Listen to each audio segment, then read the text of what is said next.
14 miles south of the demilitarized zone, 6 miles from the Laotian border, surrounded by mountains that disappeared into monsoon fog.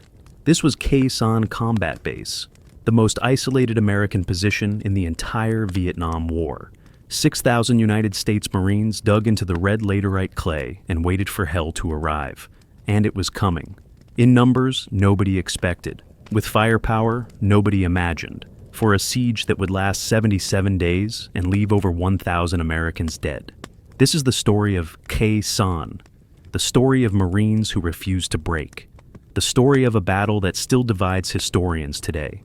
Some call it an American victory. Others call it a meaningless waste of life. The men who were there have their own opinion. They survived hell. That is all they know for certain.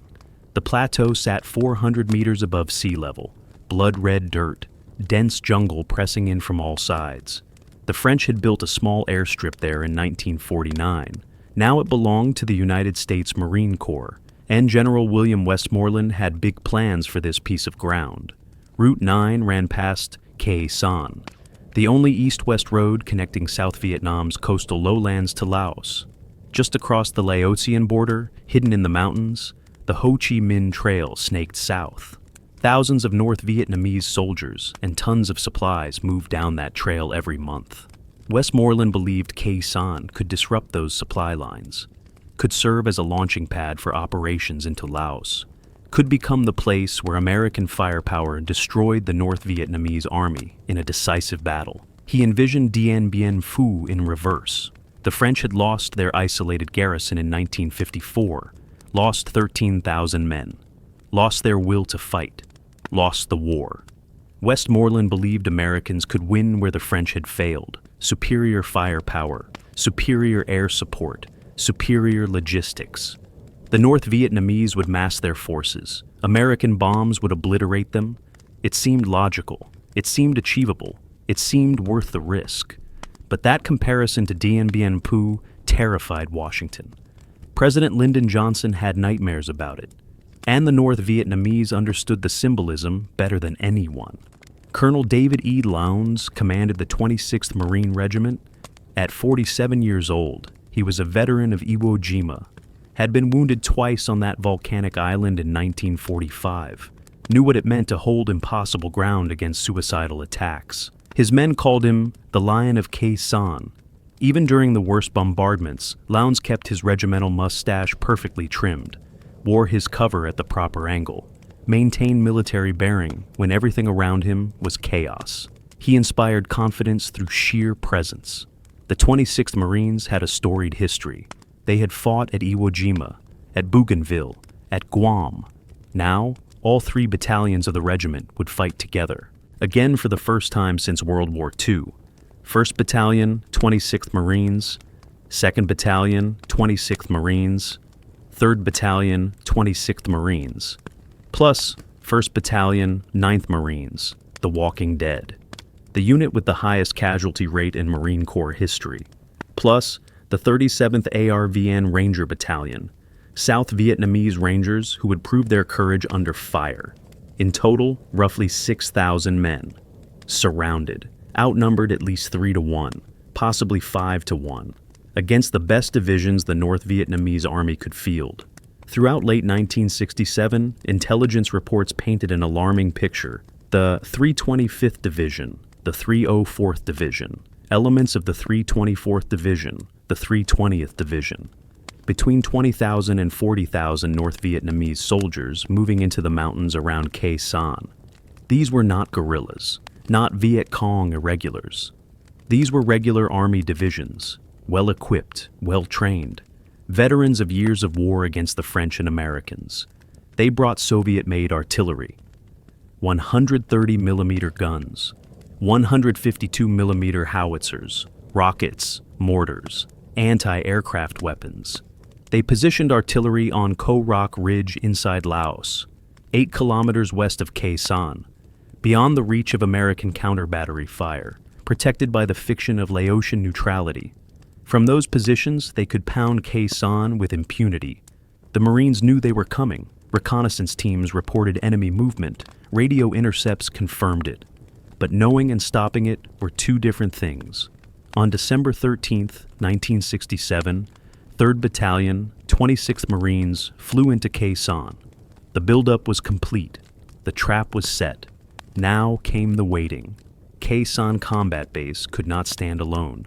The surrounding hills commanded the approaches, dominated the valleys, provided observation and fields of fire, so the Marines established outposts. Hill 8, 81 South, 4 miles to the west. The furthest outpost from the main base, home to India Company, 3rd Battalion, 26th Marines. Captain William H. Dabney commanded there, a graduate of Virginia Military Institute. His position was the westernmost and northernmost Marine outpost in all of South Vietnam, Hill 861, 3 kilometers northwest of the main base. Kilo Company held that ground. Hill 861, Alpha, established later to plug a gap in the defensive line. Echo Company would bleed there.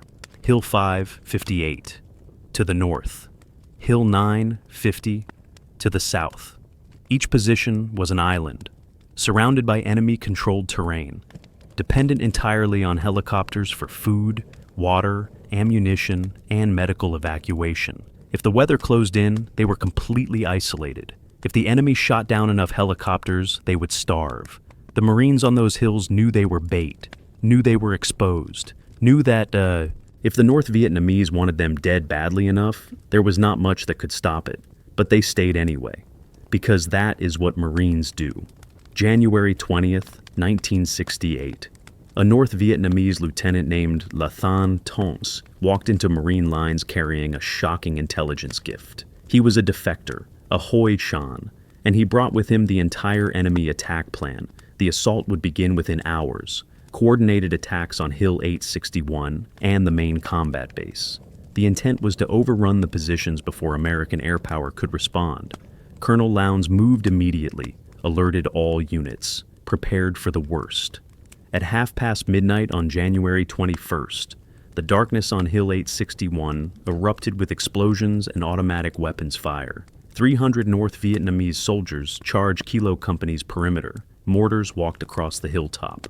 The Marines fired everything they had. Artillery from the main base pounded enemy assembly areas. Flares turned night into flickering day. In the first minutes of fighting, the battalion commander was hit. The first sergeant went down. The gunnery sergeant fell. But the Marines held, sealed the breach with courage and firepower. By dawn, 47 North Vietnamese bodies lay tangled in the wire. Kilo Company was bloodied but unbroken. The siege of Khe Sanh had begun. 5:30 in the morning, January 21st, 5 hours after the attack on Hill 861. The main base itself came under fire, but this was not a ground assault. This was something far more devastating. Hundreds of rockets and mortar rounds began slamming into Khe Sanh Combat Base. The North Vietnamese had registered their fires perfectly, knew exactly where everything was: the ammunition dump, the fuel storage, the helipads, the command bunkers. One of the first shells scored a direct hit on the main ammunition dump. 1,500 tons of explosives detonated in a single cataclysmic blast. The explosion leveled everything for hundreds of meters. Above-ground structures simply ceased to exist. Artillery rounds tumbled through the air, red-hot and tumbling. Some landed in Marine positions. Some cooked off where they fell. The concussion knocked men off their feet a kilometer away. A shell struck a cache of CS tear gas. The entire base became saturated with choking fumes. Marines stumbled through smoke and explosions, eyes streaming, lungs burning, unable to see, barely able to breathe. Secondary explosions continued for hours. Every few minutes, another blast would shake the ground. 14 Marines died that morning. 43 were wounded. 98% of the base's ammunition was destroyed. The runway was cratered. The control tower was wrecked. Navigation aids were gone. Helicopters burned where they sat. In 30 minutes, the North Vietnamese had accomplished what they set out to do. They had crippled Khe Sanh's ability to receive supplies and reinforcements. Now came the long siege. The bombardment never stopped. Never. Every single day, an average of 150 rounds fell on Khe Sanh. Some days the count reached 300, 400. On February 23rd, the North Vietnamese fired 1,307 rounds in 8 hours. one shell every 22 seconds for 8 straight hours. The Marines learned the enemy's schedule: 10 in the morning, noon, 4 in the afternoon, midnight. The gunners across the valley were punctual if nothing else. Life moved underground. The red laterite clay of Khe Sanh became home. Marines burrowed like animals, constructing bunkers from whatever they could scavenge. Runway matting became roofs. Wooden pallets became walls. Sandbags by the thousands were filled and stacked. Empty artillery shell casings formed makeshift pillars. Helicopter fuselages, shot down and stripped, provided structural support. Parachutes covered the dirt ceilings to catch the dust that constantly sifted down. One sign outside a bunker read, "Home is where you dig it." Another said, "Khe Sanh Yacht Club members only." Dark humor was survival. The mess halls were immediately shut down. Too dangerous to concentrate 200 men in one place. Sea rations became the diet. 12 varieties, ham and lima beans, universally despised. Beans and franks, slightly better. Chicken and noodles, the most traded. Eaten cold because heating them required exposing yourself to cook. 3 meals a day became 2, then sometimes 1. Water came from a stream 500 meters outside the wire. Marines had to patrol to it, fill containers, patrol back. Incredibly, the North Vietnamese never poisoned that stream, never cut it off completely. Some speculated they used it themselves. When the monsoon fog rolled in, Marines spread plastic sheets on the hillsides to catch condensation, licked moisture from the plastic, anything for fresh water. The rats came with the siege, not dozens, not hundreds, thousands of them, bold and fearless. They invaded the underground bunkers, ran across sleeping men, chewed through ration boxes, gnawed on boots. Some were as big as cats, mangy, disease-ridden, fearless in their hunger. Colonel Tom Horn remembered waking up with 15 or 20 rats on his bed. You would shake them off, and they would come right back, scramble over you like you were just another piece of terrain. One sergeant killed 34 rats in a single night, used his entrenching tool like a medieval weapon, set a base record that stood for the entire siege, became legendary. Some Marines discovered that if you put peanut butter on your toes, a rat would bite you. It was not a pleasant discovery, but it became a strategy. A rat bite meant possible rabies. Rabies meant evacuation for shots. Shots meant leaving Khe Sanh, anything to escape the siege. The math was simple. Rat bite equals freedom. Some men tried it. Not many succeeded. The corpsmen were not fools. They knew what the Marines were attempting. But the desperation was real. The fear was real.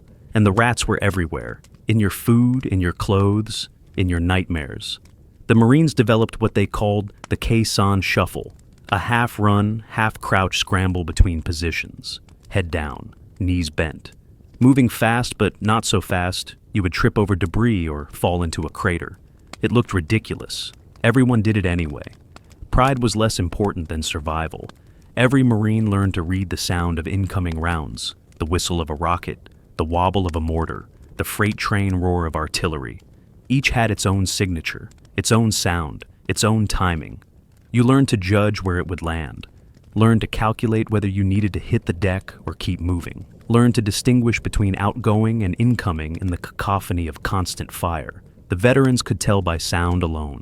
The new guys learned fast or died. Sleep came in snatches, never more than an hour or 2 at a time, never deep, never restful, always with one part of your brain listening for incoming. The body adapted, found ways to rest even in chaos. The mind adapted, developed coping mechanisms, dark humor, fatalism, religious faith, superstition, or it broke. Some men developed the 1,000-yard stare before they had been there a week. Others cracked jokes until the day they left. There was no predicting who would handle it and who would not. Combat stress was random in its targets. Courage was not immunity from psychological wounds. On January 22nd, Echo Company, 2nd Battalion, 26th Marines established a new outpost, Hill 861 Alpha. It filled a gap between Hill 861 and Hill 881 South. Captain Earl Breeding commanded Echo Company, 150 Marines. They carved fighting positions from elephant grass and red dirt, strung concertina wire, dug bunkers, registered defensive fires, and waited. They did not wait long. February 5th, 4 in the morning, an entire North Vietnamese battalion attacked. 600 enemy soldiers against 150 Marines. The NVA used tear gas, used satchel charges, used flamethrowers to ignite the elephant grass. Sappers poured through a gap in the northern perimeter. The Marines fought in the dark with grenades, rifles, and entrenching tools. First Lieutenant Don Shanley led a desperate counterattack to seal the breach. Hand to hand, fighting in the trenches. No room for hesitation, no time for fear, just survival. Corporal Tom Eichler became a legend that night. 3 times he ran through enemy fire to carry wounded Marines to safety. Then he destroyed an enemy machine gun position with grenades. Killed 3 NVA soldiers with his rifle. Did all of this while wounded himself. He survived, received the Navy Cross. By 6:16 in the morning, the final enemy assault broke against Marine firepower. 7 Marines were dead, 34 wounded, 109 north. Vietnamese bodies covered Hill 861 Alpha. The hill held. Captain William Dabney commanded India Company on Hill 881 South. 400 Marines and Navy corpsmen, 3 105mm howitzers. 8 kilometers from Khe Sanh Combat Base, 4 miles west, the most exposed position in the entire defensive network. For 77 days, Captain Dabney never left that hill. Never. His men lived in what they called bunny holes, individual fighting positions carved into the interior walls of trenches, deep enough to survive artillery, narrow enough to feel like a coffin. They faced constant harassment, sniper fire during the day, mortar attacks at night, probing assaults testing the wire. Every night brought terror, every day brought exhaustion. The Marines on 881 South fired so many mortar rounds that the tubes glowed red hot. They cooled them with water until the water ran out. Then they used fruit juice from sea ration cans. Then they urinated on the tubes, whatever it took to keep firing. Supply was a nightmare. Helicopters faced a gauntlet of anti-aircraft fire. Many were hit. Some crashed. Getting wounded off the hill was equally dangerous. More than once, medevac helicopters were shot down trying to extract casualties. In 77 days, 42 Marines died on Hill 881 South. Nearly 200 were wounded, over 50% casualties. Captain Dabney was recommended for the Medal of Honor. He received the Navy Cross instead. The official reason given was that he was never wounded. An absurd standard, but there it was. Dabney never complained. He had done his duty. His men had held. That was enough. General Westmoreland named the air campaign Operation Niagara. He wanted the name to evoke a waterfall, a cascade of bombs falling endlessly on the enemy. He got his waterfall. B-52. Stratofortresses arrived every 90 minutes, day and night, week after week, flying in 3 plane cells from Thailand and Guam. Each bomber carried 30 tons of ordnance. Each cell could saturate a target area 1.2 miles long and half a mile wide.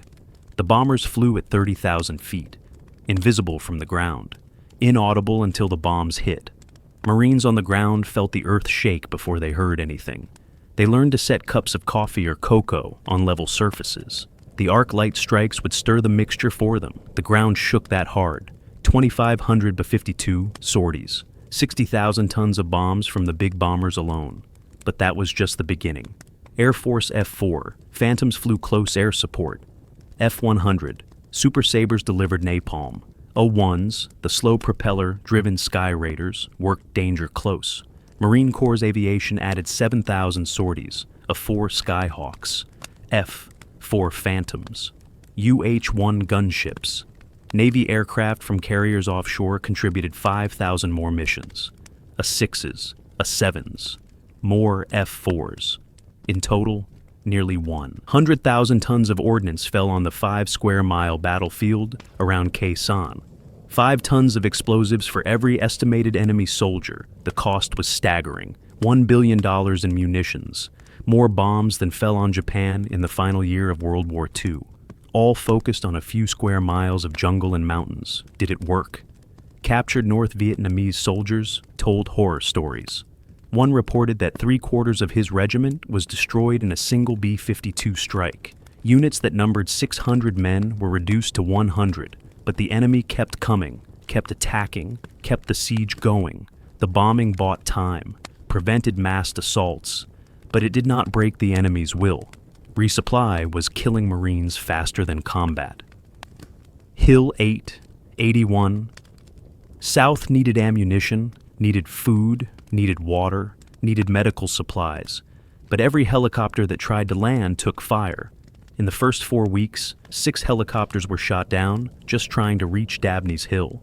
Over 100 Marines were killed or wounded during resupply operations. Something had to change. On February 24th, the Marines launched the Super Gaggle. It was an aerial ballet choreographed by necessity. 12 of 4 Skyhawks struck enemy positions with napalm and 500-pound bombs. 2 more Skyhawks saturated anti-aircraft positions with CS tear gas. 2 laid smoke screens on both sides of the flight path. 4 more suppressed known gun positions with rockets and 20mm cannon fire. Behind this rolling curtain of smoke and explosions, 8 to 16 CH-46 Sea Knight helicopters roared in at treetop level. 3,000-pound cargo nets hung beneath them. They dropped the load simultaneously and climbed away at maximum power. UH-1, Huey gunships orbited on station to suppress ground fire and rescue downed crews. KC-130 tankers circled overhead to refuel the jets. The entire operation took less than 10 minutes. Before the Super Gaggle, helicopters were hit at a rate of 10 per 1,000 sorties. After it was implemented, not a single helicopter was shot down in 7 weeks of continuous operations. 0 Marine casualties during resupply. The mission ran up to 4 times daily, delivered over 3,000 tons of supplies, moved 10,000 passengers in and out of the hill positions. Captain Dabney called it magnificent, said only Marines could have pulled it off. He was right. 6 miles west of Khe Sanh, Special Forces Detachment, a 101 defended Lang Vay. 24 American Green Berets, several hundred Montagnard and Vietnamese irregulars. Captain Frank Willoughby commanded. Their mission was to watch the border, report enemy movement, defend the western approach. They had light weapons, mortars, recoilless rifles, 50 caliber machine guns. What they did not have was anything that could stop tanks. Just before 1 in the morning, on February 7th, illumination flares tripped on the perimeter. Then came a sound no American had heard in South Vietnam before, the rumble of tank engines. 12 Soviet-built PT-76 amphibious tanks rolled toward Lang Vay from 3 directions. They came with an infantry battalion, over 600 North Vietnamese soldiers. The defenders had only laws, light anti-tank weapons. Some worked, many did not. The rockets bounced off the tank armor, or misfired, or failed to detonate. The tanks crashed through the wire, ran over bunkers, fired point blank into defensive positions. The camp fell in 90 minutes, but some Americans refused to surrender. Sergeant First Class Eugene Ashley Jr. organized Laotian troops and launched counterattacks. 5 separate assaults toward the trapped Americans in the command bunker. He called in airstrikes on his own position, called them closer, closer.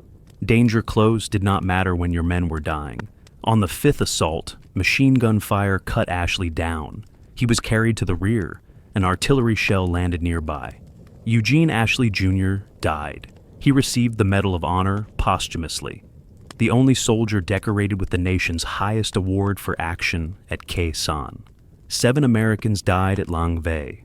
3 were captured. Over 300 indigenous troops were killed or missing. When survivors radioed Khe Sanh for help, Colonel Lowndes refused to send a relief force.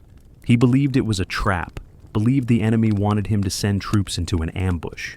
The decision remains controversial. Some call it pragmatic, others call it abandonment.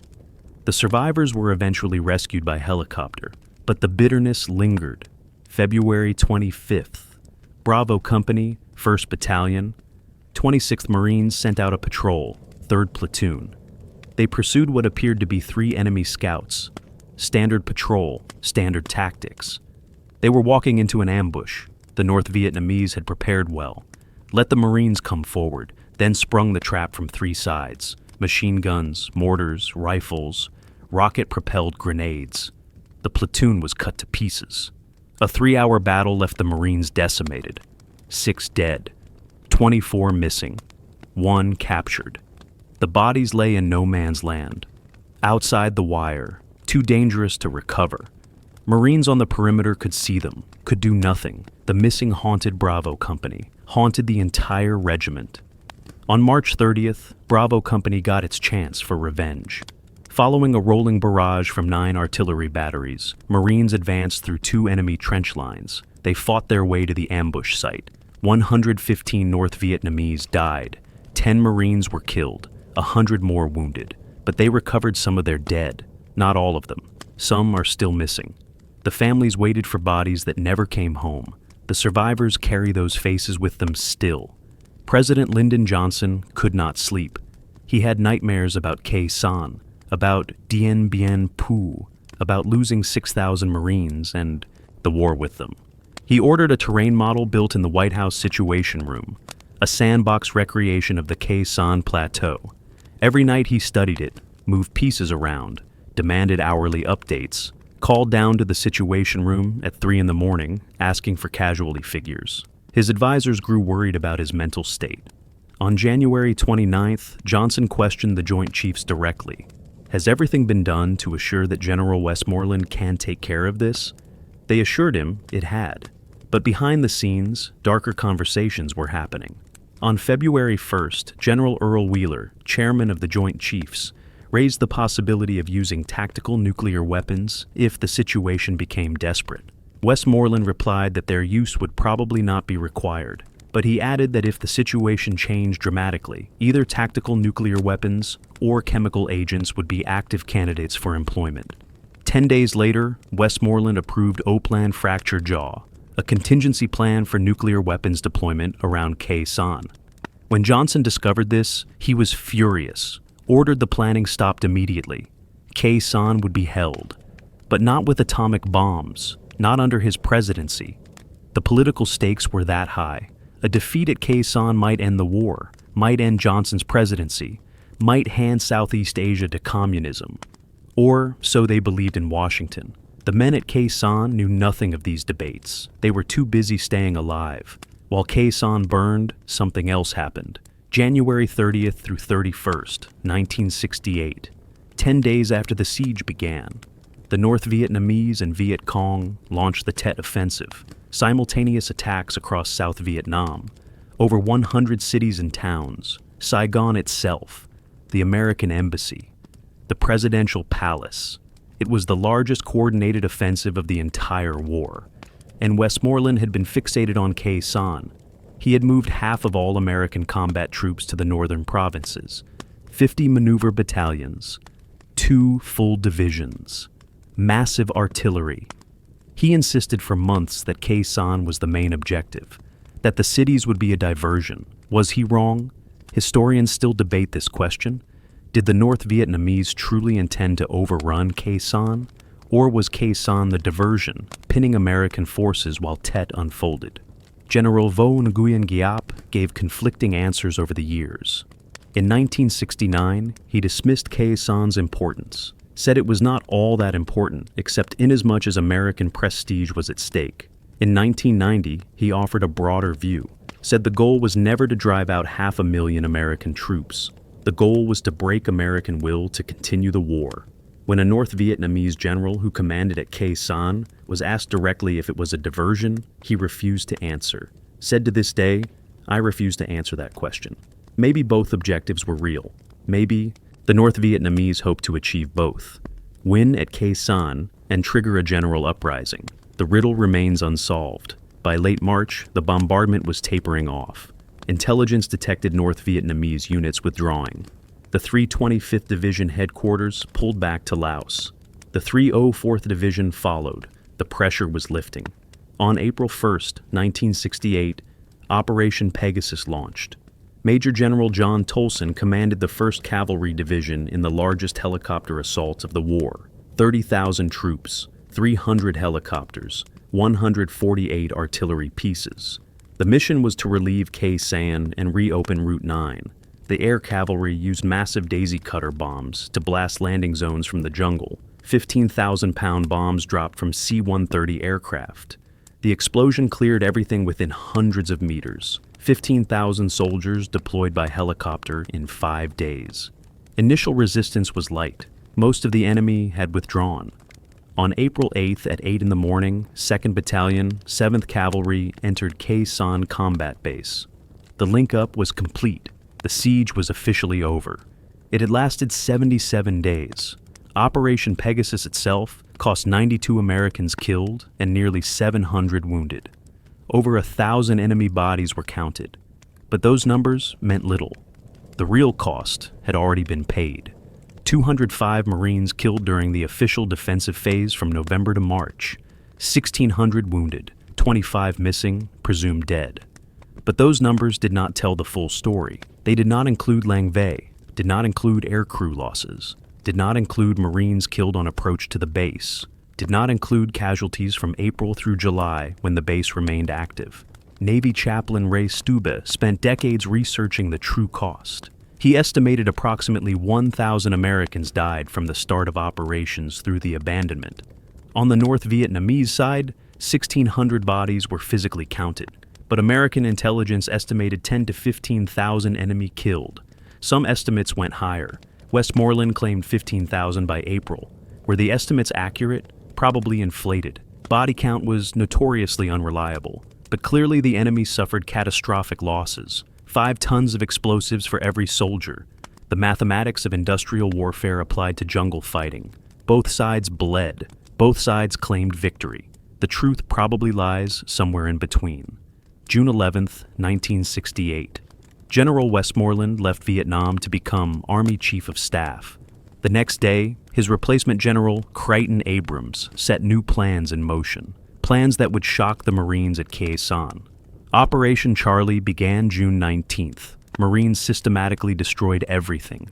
800 bunkers blown up. Miles of barbed wire cut and burned. The runway cratered. Nothing would be left for enemy propaganda. On July 5th, the final elements of the 26th Marines departed Khe Sanh Combat Base. After 77 days of siege, after 1,000 American dead, after 100,000 tons of bombs, after billions of dollars spent, the Marines simply walked away. The base was abandoned.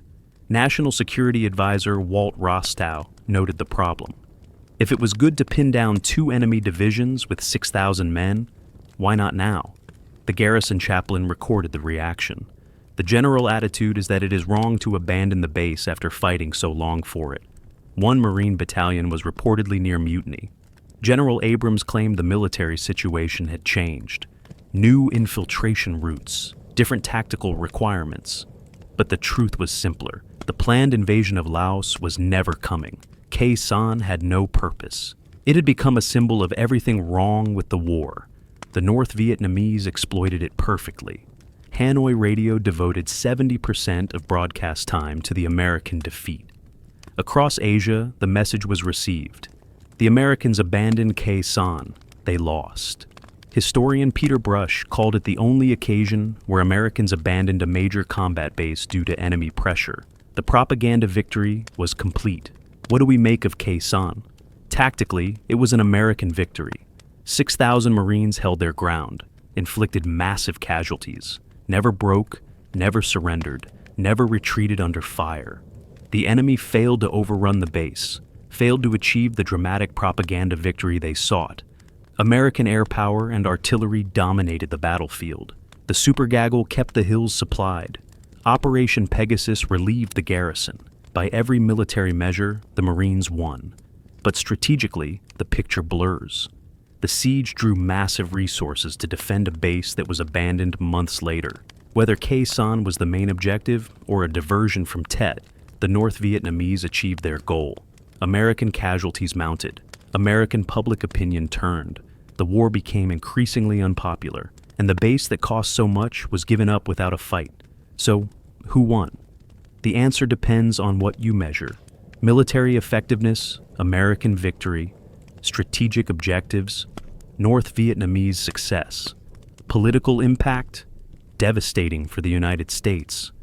The truth is that both sides paid horrifically for a piece of ground that mattered less than anyone wanted to admit.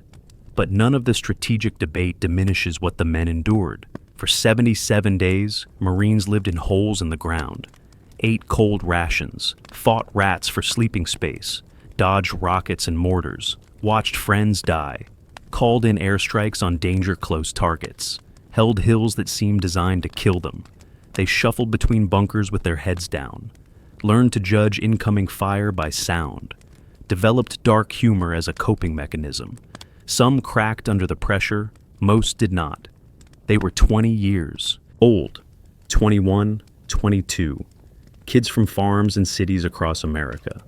They had not chosen Khe Sanh, it had chosen them. And they did what was asked, held when ordered to hold, fought when ordered to fight, died when their number came up. Captain Dabney never left Hill 881 South. Colonel Lowndes never wavered at the main base. Sergeant Ashley died leading his 5th counterattack. Corporal Eichler saved 3 Marines while wounded. Thousands of others performed acts of courage that were never recorded, never decorated, never known outside their units. That is the reality of combat. Most heroism goes unrecognized. Most sacrifice is anonymous. The men know. Their brothers know. That has to be enough. Years later, the survivors formed bonds stronger than family. One veteran said it perfectly. I have 2 brothers, but I never had with them the bond I had with the guys I was in combat with. They were my brothers. That is the legacy of Khe Sanh. Not the strategic debates, not the casualty statistics, but the bonds forged in red mud and cordite smoke. The knowledge that they survived together, held together, won together, even if the victory was thrown away. Today the jungle has reclaimed Khe Sanh. The runway is gone, covered in vegetation. The bunkers have collapsed, filled with dirt and debris. Vegetation covers the plateau where Marines once fought and died. A small Vietnamese coffee plantation occupies part of the ground where 6,000 Marines held out against an army. Local farmers work the soil, unaware or uncaring about the ghosts that remain. Visitors can walk the old perimeter. The government has created a small museum, displays rusted weapons, shows photographs, tells the Vietnamese version of events. Tourists find shell fragments in the dirt after heavy rains. Stand where the ammunition dump exploded. Try to imagine what it was like. But imagination fails. You cannot truly understand unless you were there. Unless you felt the ground shake from B-52, strikes rolling in like thunder from invisible gods. Unless you heard the whistle of incoming rockets and knew you had 3 seconds to find cover or die. Unless you smelled the cordite and the fear and the red dust that got into everything. Unless you lived 77 days waiting to die and wondering if today would be that day. The debate continues in academic journals, in military colleges at Quantico and West Point, and the Army War College, in documentaries and books and dissertations. Was Khe Sanh worth it? Victory or defeat? Necessary sacrifice or pointless waste? Brilliant strategy or tragic mistake? The men who were there have stopped caring about those questions. They have heard all the arguments, read all the books, watched all the documentaries, and they have concluded that the people asking those questions will never understand the answers. They know what they did. They know what it cost. They know they held when everyone said it was impossible. They know their brothers died there. That is enough. That has to be enough. In a war without clear victories, without decisive battles, without moments that changed everything, Khe Sanh stands as testament to what American fighting men could endure when everything was asked of them, when the mission was impossible and the odds were against them and the whole world was watching. They gave everything they had. Some gave their lives. All gave their youth. All carry the scars, visible and invisible, of those 77 days. And they will never forget. Never. 77 days. 100,000 tons of bombs, 1,000 American dead, 6,000 Marines who refused to break. This was Khe Sanh. This was hell on earth. This was the United States Marine Corps doing what Marines have always done since Below Wood and Iwo Jima and Chosin Reservoir, holding impossible ground, against impossible odds, until ordered to leave or until the last man falls. Semper Fidelis, always faithful. The Marines at Khe Sanh lived those words, bled those words, breathed those words in the red dust. Some died for those words. We owe them our remembrance. We owe them our respect. We owe them the truth about what they endured and why it mattered. Khe Sanh was not a perfect battle, not a clean victory, not a moment of unambiguous triumph that textbooks celebrate, but it was a demonstration of courage and endurance that deserves to be remembered, deserves to be honored, deserves to be told to every generation that comes after.